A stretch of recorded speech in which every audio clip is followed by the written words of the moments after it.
everyone, I'm the Blood Guy. Welcome back to another review of a documentary based on a real-life serial killer. And this is yet another killer that I have never talked about, whether it be documentary or film. In fact, I don't even have a book on this killer, like a biography about this book, about this killer specifically, but he is in many of the encyclopedias I have. I have heard of this documentary before, but I've never seen it before just now. I watched it on Amazon Prime. And it is from 2016 and is called Unseen. Not to be confused with a number of other films called Unseen. In fact, there's even a slasher film from 81 or 82 called The Unseen. But this is about the Cleveland Strangler known as Anthony Sowell, or Soul. I've heard people say both. I'm probably just going to say Sowell because that's how it's spelled. Anthony Sowell, who, after being convicted of a rape in 1989, he served 15 years. He was released in 2005. And then between 2007 and 2009, he killed 11 prostitutes. He was an African-American serial killer who went after African-American prostitutes. He killed 11 and stored them in his house and around his property. And similar to like the Dahmer case, no one knew there was a serial killer because he saved the bodies. There wasn't like Cleveland Strangler strikes again because there wasn't any bodies found. It was actually after another sexual assault when someone left, she brought the police back that they found all the bodies, led to a manhunt. He was convicted in 2011, and he died, I think, in 2021 of a terminal illness, even though he was sentenced to death in 2011, but I believe he died in 2021 at the age of 61. This documentary, which is directed by Laura Paglin, who's done a number of other documentaries, none of which I've seen, this takes a very unique look at the story of a serial killer. If I had to compare it to one that I've already done, it probably would have been the Robert Pickton documentary called The Pig Farm. Because, well, it's not about the investigation because there really was no investigation. At least not until all the bodies were found. And all the bodies were found incidentally. That's not even why they went there. It was a lot like how Dahmer was caught. So if you take the investigation portion out of The Pig Farm, it just focuses on the community. It's more about that neighborhood of Cleveland at that time, people living on the streets, prostitution, drug addicts, from the people that were there, that experienced it, which is very, I haven't quite seen a serial killer documentary like this. Very little about Soul himself. You might get less than a minute from his half-sister talking about his childhood. You get a little bit about a fellow inmate during that 15-year sentence, talking a little bit, less than 2 minutes, about how he was in prison. And that's it. You pretty much just get what he was like in that area, where he lived, the kind of person he was. There is a convenience store owner that talks about him, which I'll get to something that he says. It really surprised me. But it's mostly about the women that survived him, the women that lived on the streets as prostitutes, as drug addicts in this area at that time, talking about their life. It really does try to focus more on the victims and the community that was affected by Sowell. Again, there was no investigation. It's not a deep dive into Anthony Sowell as a person or a killer. So, for anyone thinking that they're going to get, like, the Ted Bundy tapes, you're really going to be disappointed. It is more about kind of how Anthony Sowell was able to operate in this area at that time. And yes, it does bring attention to the sort of carelessness, laissez-faire attitude, negligence of the police, and actually the community at that time. So I thought this was a very interesting look because this really is trying to tell the victims' stories. Granted, you really get family members from 3 of the murdered victims, 3 of the 11 murdered victims. But you do get talking head interviews with, I think, 3 or 4 other women that survived him. So that's very interesting. Of the family members of the 3 victims that they have, they do talk about, because one was a mother, one was a girlfriend, and one was a daughter. They talk about their loved ones, talk about how drug addiction affected their life, how they found out that they went missing and where they are now, or as of 2016. It doesn't go too deep into their lives, but at least it's some attention. And I guess it would make sense why there's only 3 instead of 11, because a lot of them, were prostitutes, people of the street. They probably didn't have a whole lot of family. A lot of people, too, come forward and be part of the documentary, even though they were all identified by their family's DNA. So they probably just didn't have a whole lot of people coming forward. They probably didn't have a whole lot. Most of them probably didn't have a whole lot of people for them. So as far as victims go, you have people, like loved ones of 3 of them. You have 3 or 4 survivors talking where they are now, and other people around the community, like the guy that owns the convenience store.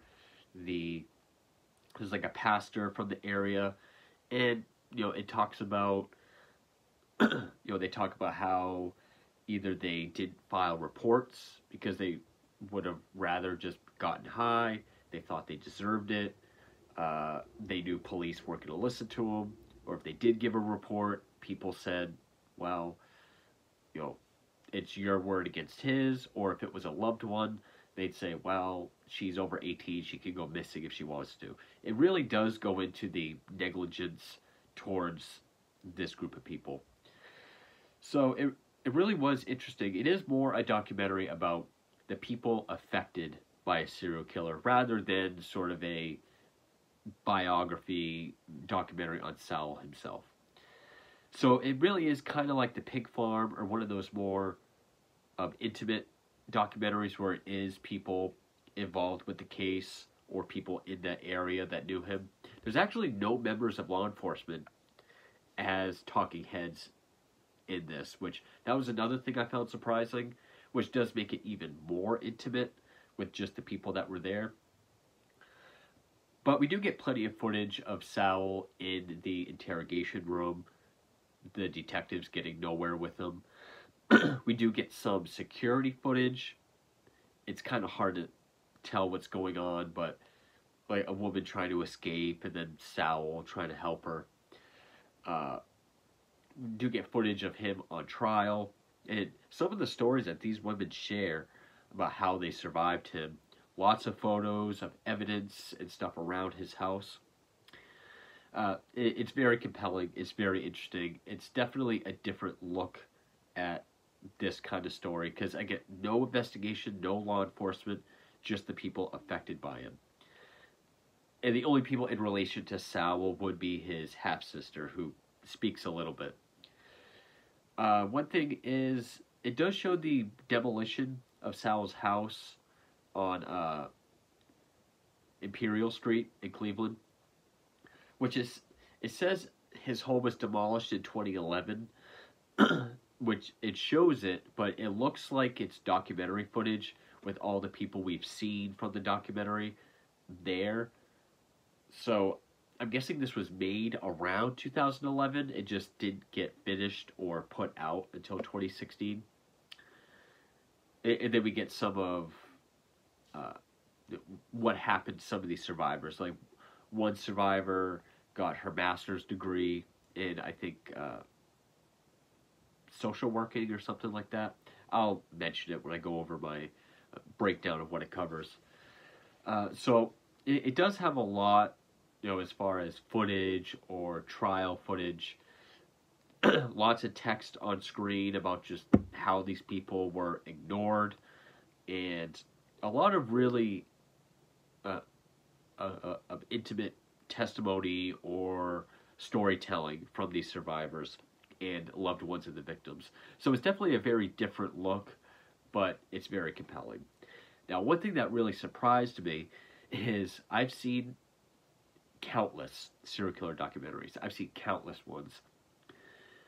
Within that, I've seen countless documentaries of serial killers that have gone after prostitutes, drug addicts, runaways, what have you.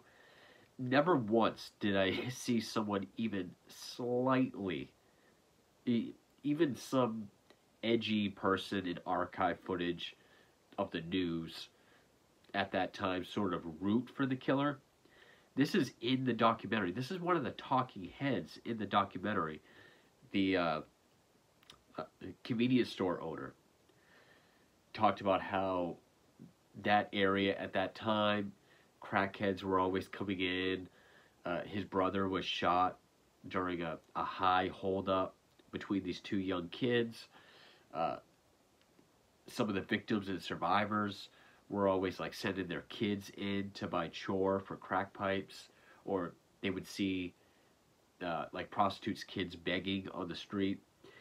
And he actually says to the camera, and I think it took the interviewers by surprise because you hear them in the background. Because also this documentary is broken up into chapters. Like, I didn't want to be one of those people.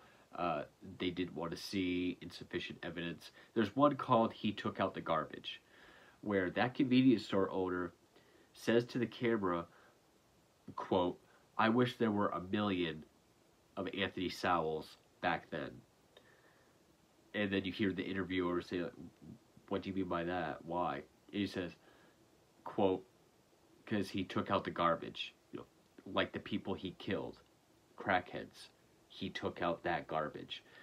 It really took me by surprise that not only, like, it's not archive footage, it's not from the news, from some edgy jerk-off trying to be on TV, rooting for the killer. This is someone in the documentary, which also has family members in the and survivors in the documentary, saying, "Yeah, we should have had more of him because he cleaned the streets. He took out the garbage." Like, these people specifically. So that should be a testament to just how intimate of a documentary this is. It doesn't have a lot of talking heads. It has probably less than a dozen.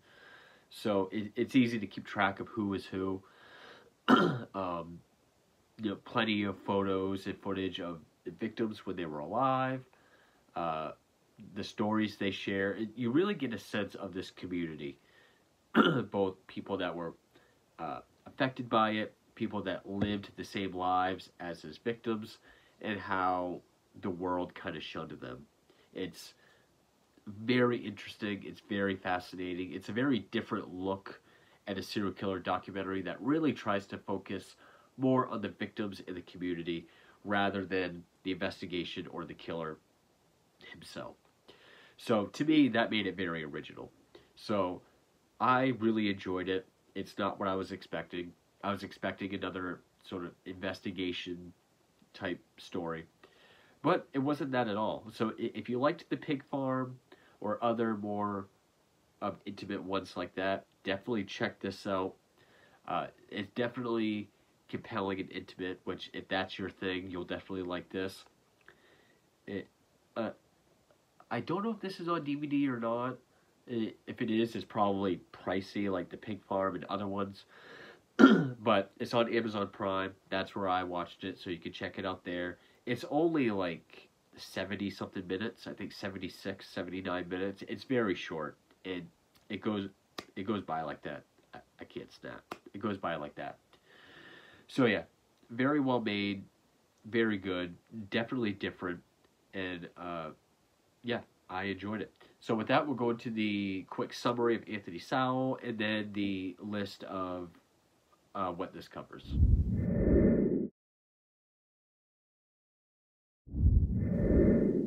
Anthony Sowell, aka the Cleveland Strangler, was an African-American serial killer who strangled 11 women between May 2007 and October 2009.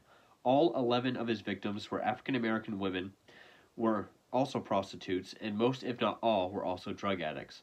All but one were mothers and ranged in age from 25 to 53.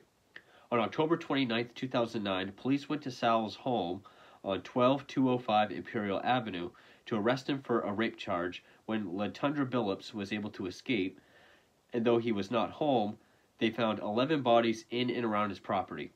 4 decomposing bodies were found on his third floor, 2 bodies found in his basement, and 5 more buried in his backyard. None of the disappearances were investigated by police, some not even reported. Sal was arrested for a rape in 1989 and was sentenced to 15 years, being released in 2005. While in prison, he refused to admit he was a sex offender. Sal would bring the women to his home by offering drugs, alcohol, or paying for their services. Once there, he would strangle them to unconsciousness, sexually assault them, then strangle them with a ligature such as a cord. Some of his victims were decapitated before being buried or hidden on his property. During his interrogations, he claimed to have no memory of killing the women, but of having bad dreams about them. During his trial, Sal was charged with over 80 counts of rape, kidnapping, and murder, and pled not guilty by reason of insanity. Sal was found guilty and sentenced to death in 2011. After his conviction, police looked into murders known as the suitcase murders in Cleveland in the 1980s, though no new evidence had been able to link Sal. In December of 2011, his infamous house was destroyed, and in November of 2021, a memorial garden was placed for his 11 victims. While in prison, Sal became an artist, making many paintings and portraits. Anthony Sal died on February 8, 2021, of a terminal illness at the age of 61. And so we'll go to what the documentary actually covers.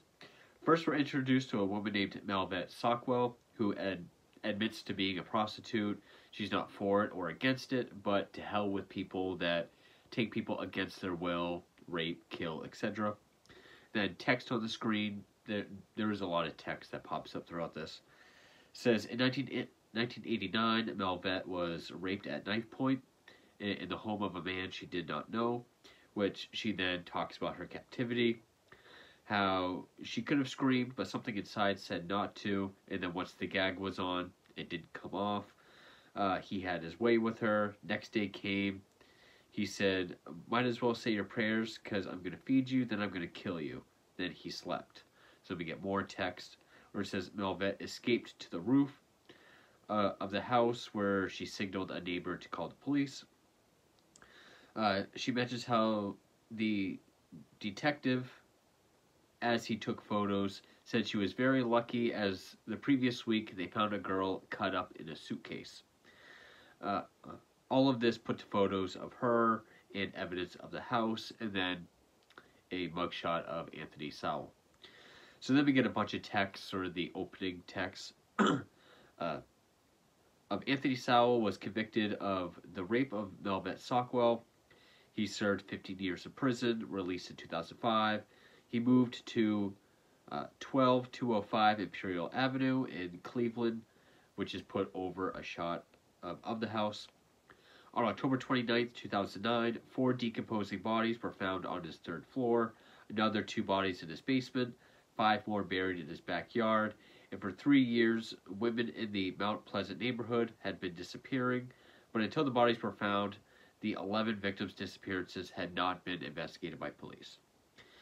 So, at this point, I was kind of wondering, so are we actually going to get more about Anthony Sowell than the investigation? Because it's a similar case to, Dahmer. No one knew there was a serial killer out there.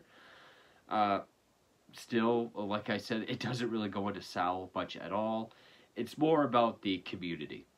So, we're introduced to a number of people from the community, prostitutes, which I'll get into. So then we have this recurring footage that shows up from time to time, which is footage of Sowell sitting in the Cleveland Police Homicide Unit on October 31st, 2009, which text, even after discovering the bodies, police had been unable to identify the remains. Sowell admitted to only having bad dreams about the murders, but he had promised to help police identify the victims. So it'll keep coming back to this footage of the detectives getting nowhere with them. And the documentary is kind of broken up into chapters where we'll get sort of a title, and then some of our talking heads will kind of talk sort of about that quote. Like this first chapter is, I don't want to be one of those people. So we're introduced to Vanessa Gay. She talked about her childhood, doing well in school, parents' divorce, learning about prostitution by watching them out the window as she waited for her father to come pick her up, but he never did. And again, put to photos of her. Introduced to Latundra Billups, also known as Lala, on hearing about crack in the 1990s and not wanting to be like those people. But it goes through her evolution of trying crack, to doing it occasionally, to having someone supply it for her, to having to earn it herself, becoming a prostitute. And that's also put to photos of her and footage of Imperial Avenue. Then we're introduced to Assad Taye, if I pronounce that correctly. He's the owner of Imperial Beverage. He tells stories like 2 17-year-old boys, high on drugs, robbed the store. He shot and killed the guy's brother. The 2 robbers shot and killed Taye's brother. Him having to deal with high on crack customers all the time. More text. Anthony Sowell's house was just across the street from Imperial Beverage. Taye on Sowell being a regular, stuff he would buy. He seemed normal, polite, high class, or for that area. But that was only for 2 years. Then he lost weight, had black around the eyes, very fidgety, like crackhead style, he would say. Not shaving, and thinking something was wrong with Sowell, and seeing Sowell buy drugs on a few occasions. So then the police unit footage again. 2 detectives come in to talk to him staying silent, them asking if he's sleepy. He says he doesn't like to sleep because that's when the dreams come back, and they ask if he's thinking about the dreams now. So we get the chapter Mount Pleasant, which we're introduced to Pastor Larry Harris, who talks about the strong community and pleasant town of Mount Pleasant. Starting his ministry in 1983, then jobs started to thin out, things began to change.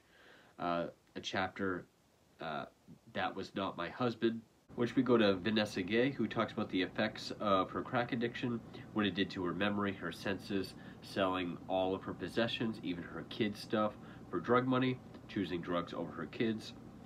Then we get more text that says 2 weeks before Sowell's arrest, a neighboring business recorded this security cam footage. A woman had fallen out of Anthony Sowell's second-story window. It shows a clip of him in the alleyway. It's kind of confusing to tell what's going on, but we do get a clip of the security footage.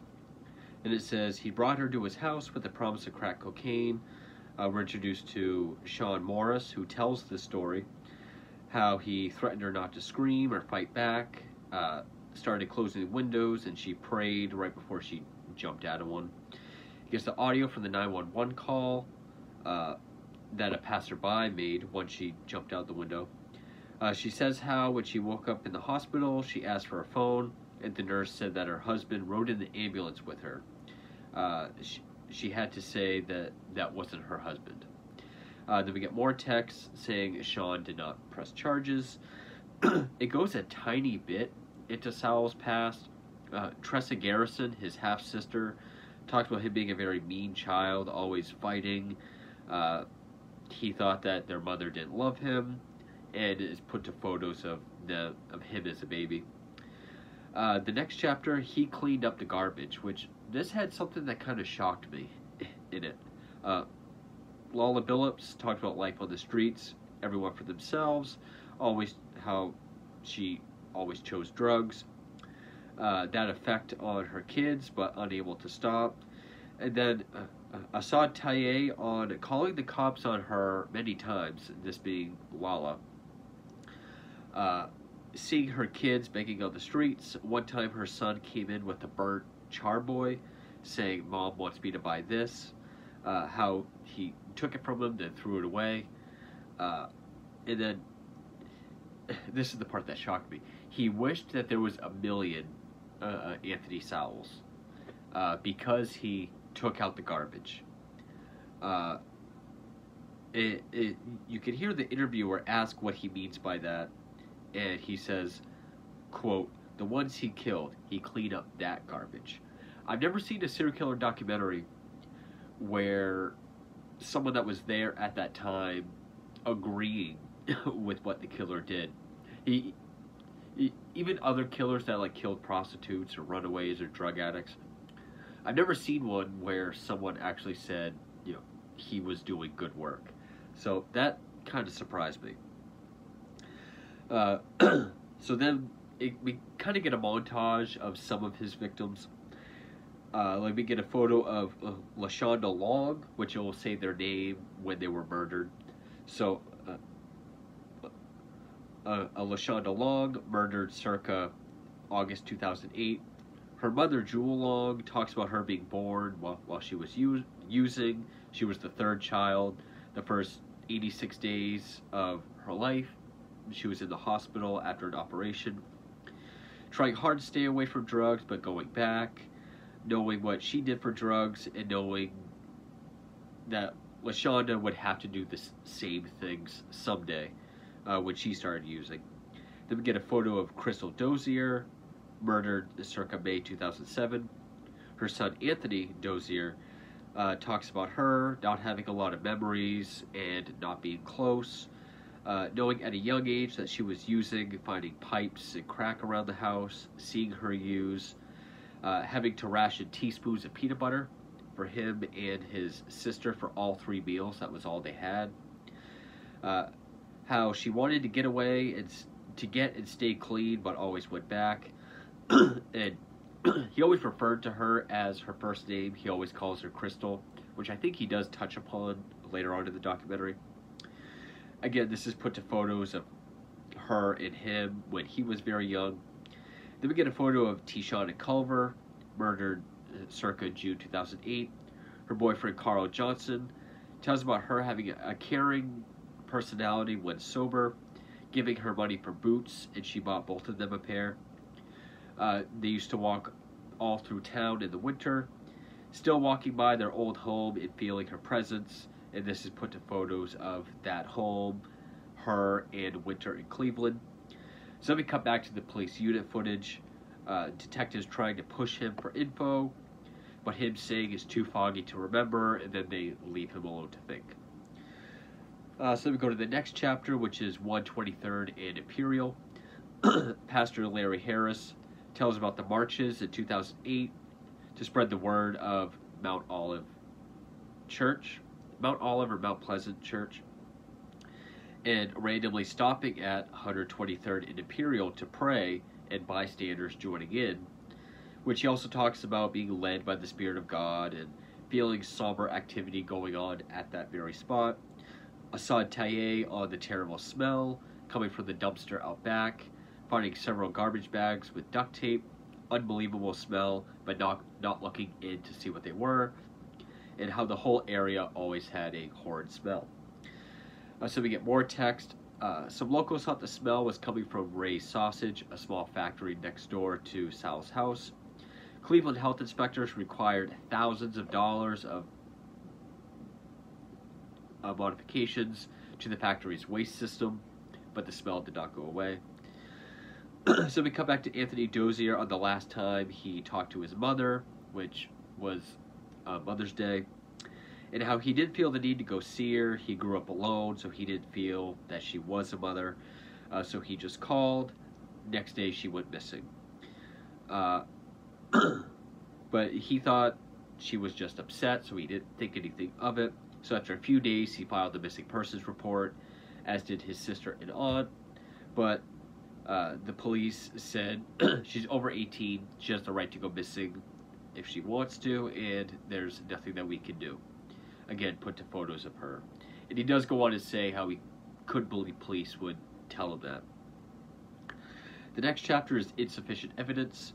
We're introduced to a woman named Gladys Wade, admitting that there are good cops out there who care and some who don't.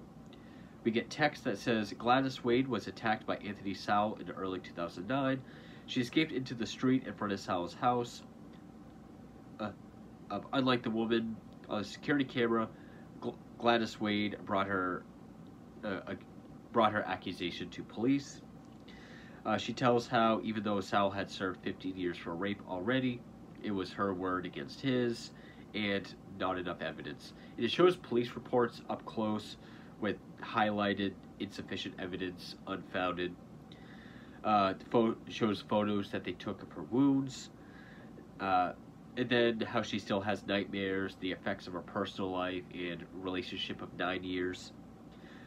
Police don't listen to women on drugs. That's all stuff that she says. More text. Anthony Sowell killed 6 more women after Gladys Wade filed her report. They were introduced to a man named Roosevelt Lloyd, who was an inmate at Grafton Correctional Institute from 1989 to 94. Talks about Sowell being polite and courteous. Text says Roosevelt Lloyd and Anthony Sowell had been in prison together for sexual assault. He talked about how he defended women in prison, such as the guards and the nurses, etc. He was the boy next door. How he refused to join the prison's sex offender program. Still in denial about his crimes. He didn't like to be called a rapist. Him saying, quote, "No matter what, I served 15 years my way," and he did.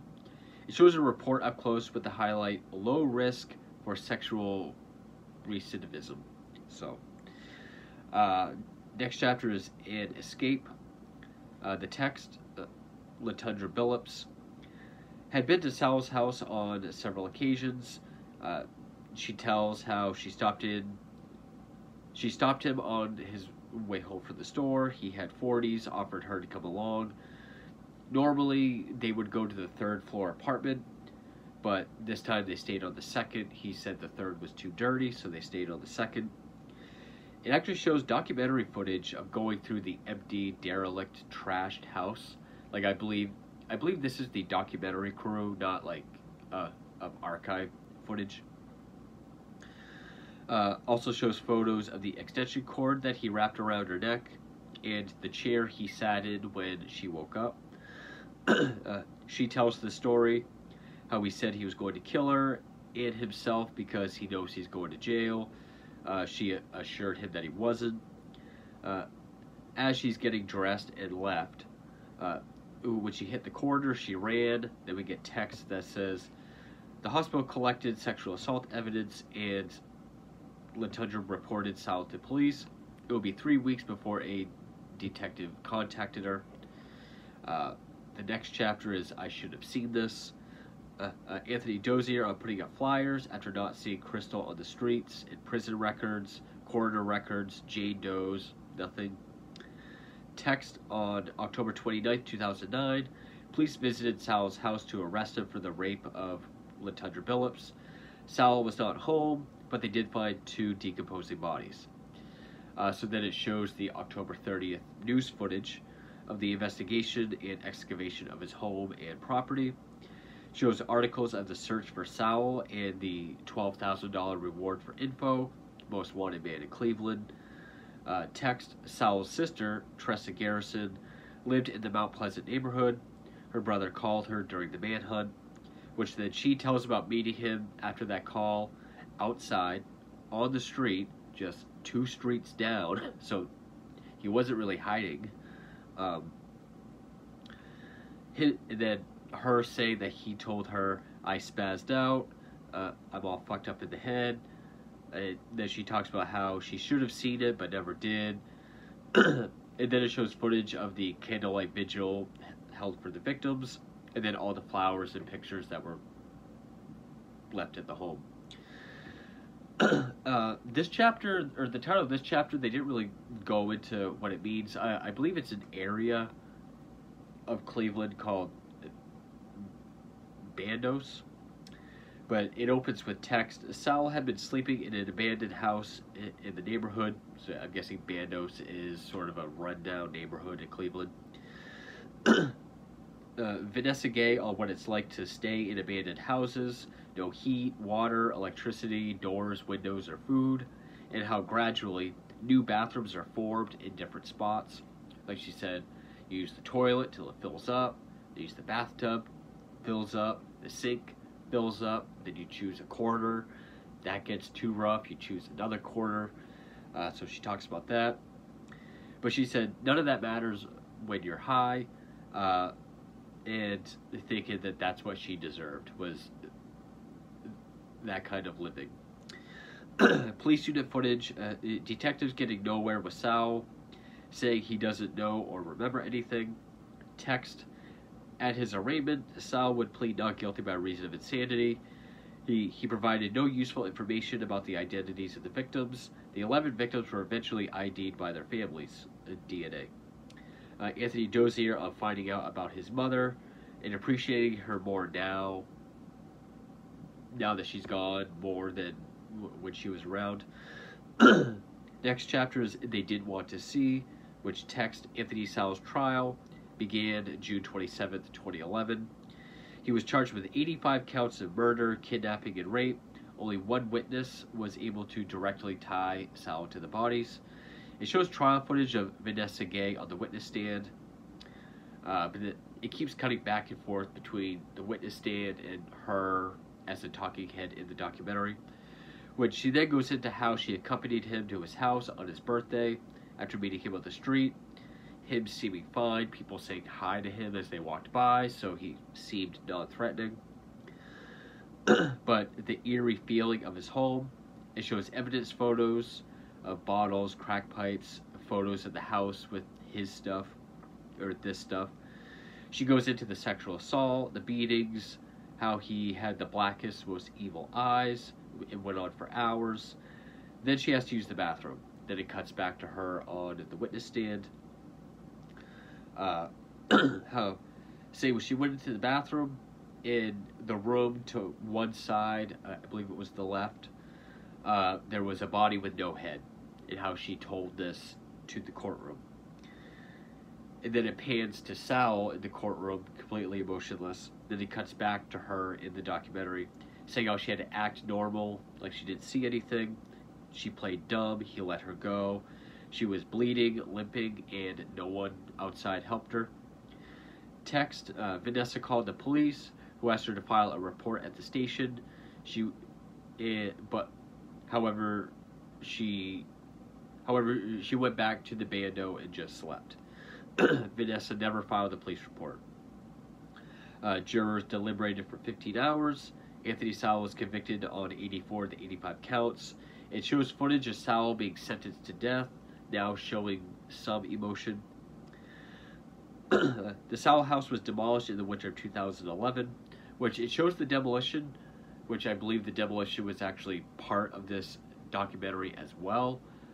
It didn't look like archive footage, like it showed the people in the documentary as well.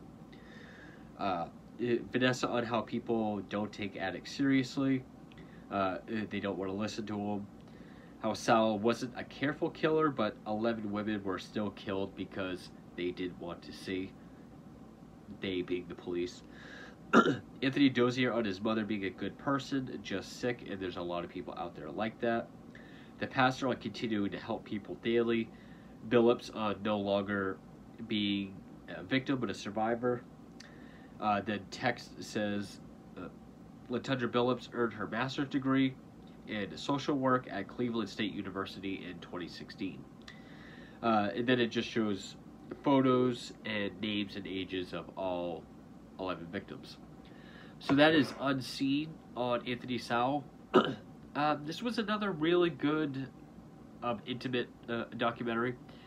I would probably compare it to The Pig Farm, where it's all people from the community, very limited people. Like, we actually don't really talk to anyone from law enforcement. It's really just people from that community, people that were prostitutes, people that were related to the victims. or the one guy that worked at the convenience store. It's all just, you know, the people from that neighborhood that could tell you what it was like. So it's not an investigative documentary. It's not a deep dive into Anthony Sowell. It's more just these people sharing their experiences around that time and what it was like to be there at that time, which I thought was actually kind of a refreshing, different take on the serial killer documentary. I would have appreciated a little bit more about Sowell, but unseen. It is more about the people surrounding him that was there at that time, but still definitely worth the look. I definitely found it very interesting. It's definitely a different kind of serial killer documentary, but definitely worth checking out. It's on Amazon Prime. That's where I watched it. So I'm not sure what I'll be doing next, but stay tuned for whatever that is, and thank you for watching.